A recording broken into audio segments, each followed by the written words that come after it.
بسم الله الرحمن الرحيم. السلام عليكم ورحمة الله وبركاته. كل عام وانتم بخير.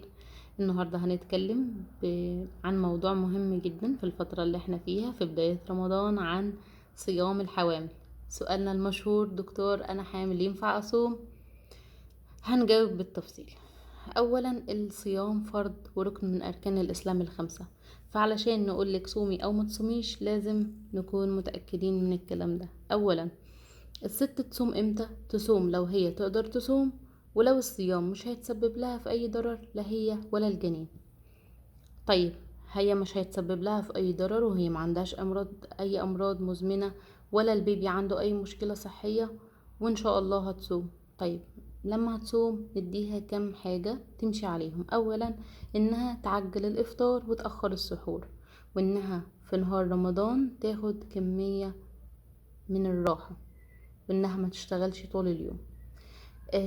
كمان حاجة تانية مهمة جدا جدا جدا، انها تشرب سوائل كتير من الفطار لغاية السحور، وتاكل خضروات وفاكهة في الفترة دي، وانها تنوي الصيام يوم بيوم، مش مرة واحدة اول الشهر.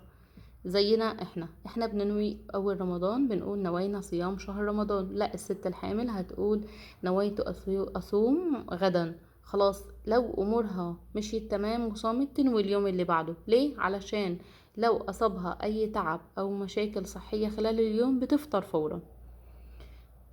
طيب، علشان نفهم ازاي الست الحامل هتقدر تصوم مش تقدر تصوم، لازم نقول لها كم معلومة عشان تعرفهم. اولا، البيبي ما تخافيش على البيبي بيقدر يتحمل صيام لمدة 18 ساعة. وبالنسبة لشهور الحمل هنتكلم عليهم من اول الشهر الاول لغاية الشهر التاسع، هنقسمهم 3 3 3. اولا، اول 3 شهور المرحلة دي اسمها فترة الوحام. فيها الست الحامل بتتعرض لغثيان، لقيء، دوار، مش حاسة انها عايزة تاكل، فده الصيام بالنسبة لها هيكون كويس جدا. وكمان البيبي هيكون لسه حجمه صغير، لسه في بداية التكوين. تاني 3 شهور من الرابع لغاية السادس، وبصراحة دول هيكون شوية أصعب. ليه؟ لأن طبيعي في الفترة دي ضغط الدم بيبدأ ينخفض، وكمان حجم البيبي بيبدأ يزيد. علشان الست تعدي فترة ال3 شهور دول بأمان لازم تاخد كمية سوائل من أول الفطور لغاية السحور.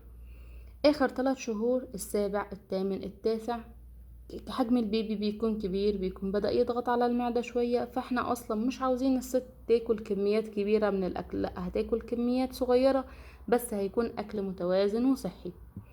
دول اهم حاجات الست الحامل لازم تعرفهم، وتعرف ان البيبي بتاعها مش هيتأثر بالصيام اذا هي او البيبي ما عندهمش اي مشاكل صحية. مين هم الستات اللي نقول لهم لا يا جماعة انتوا ما تصوموش؟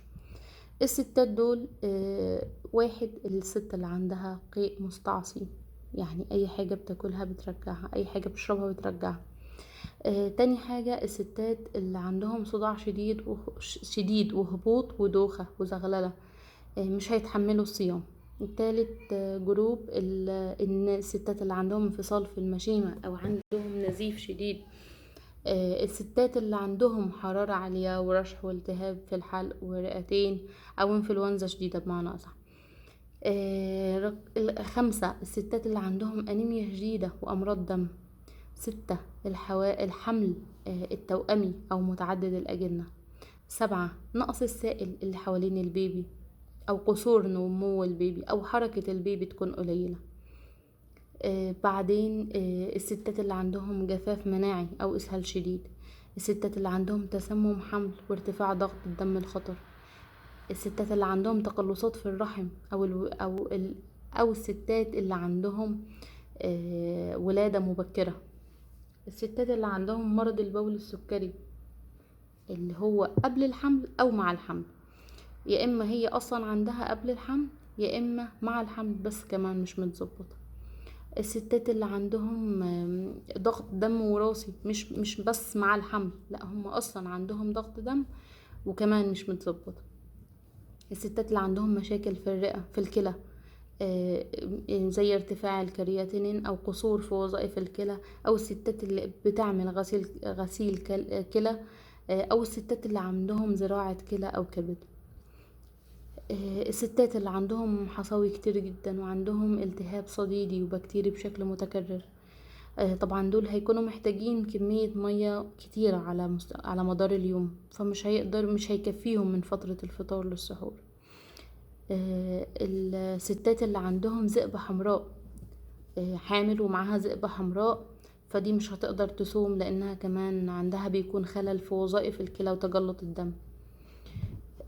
الستات اللي عمرهم اكتر من 40 والستات اللي عندهم تجلط دم او تجلط الاوردة في الساقين، او جلطات الرئة وماشيين على ادوية سيولة، وكمان بيكونوا محتاجين لكمية مية وسوائل طول اليوم. الستات اللي عندهم تشنجات او صرع وماشيين على ادوية. الستات اللي عندهم ربو مزمن، او تليف في الرئة او امراض رئة او اورام رئة او جلطات رئة.